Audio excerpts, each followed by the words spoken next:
সুলতানা রান্নাঘরে সবাইকে জানাচ্ছি আবারও শুভেচ্ছা। আসসালামু আলাইকুম। আজকে আমি রান্না করব মুরগির মাংসের মরিচ খোলা।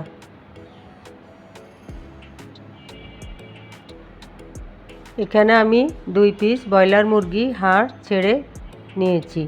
একটি ছুরি দিয়ে ছোট ছোট করে কেটে নিব। এরপর একটি বাটিতে পানি দিয়ে কিছুক্ষণ ভিজিয়ে রাখবো। বাটার জন্য যে মশলাগুলো নিয়েছি, পেঁয়াজ, রসুন, শুকনো মরিচ, আদা।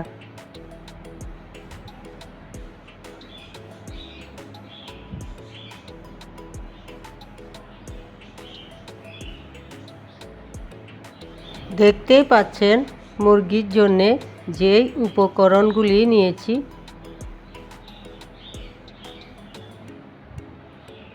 এরপর রসুনগুলি বেটে নিব।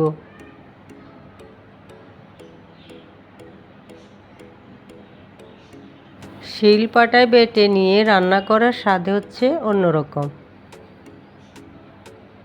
এরপর এক পাশে রেখে দিব। আদা বেটে নিব।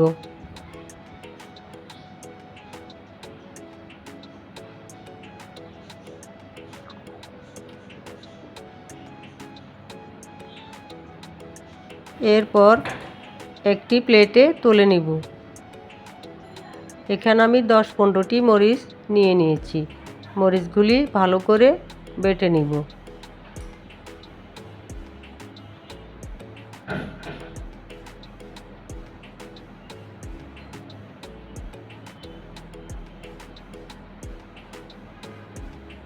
পাটা ধুয়ে সে মরিচের পানিটি নিয়ে নেব। মরিচ বাটলে হাত একটু জ্বালা করে, কোনো ব্যাপার না। ভিম অথবা রিন পাউডার দিয়ে ভালো করে হাত ধুয়ে নিলে জ্বালা পোড়া বেশিক্ষণ থাকে না। এবার পেঁয়াজগুলি ভালো করে বেটে নিব। সব সময় তো মাছের মরিচ খোলা খেয়ে থাকি, একবার হলো চেষ্টা করে দেখবেন, খুবই ভালো লাগবে খেতে। এরপর একটি প্লেটে তুলে নিব।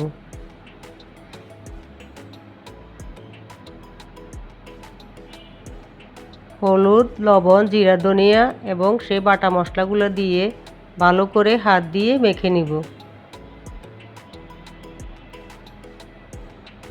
এখানে আমি হাফ কাপ সরিষার তেল এবং সয়াবিন তেল মিক্সড করে দিয়ে দিব।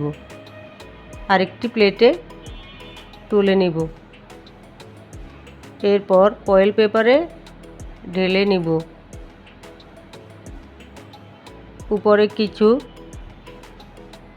কাঁচামরিচ এবং ধনেপাতা দিয়ে ফয়েল পেপারের মুখটি ভালো করে বন্ধ করে দিব।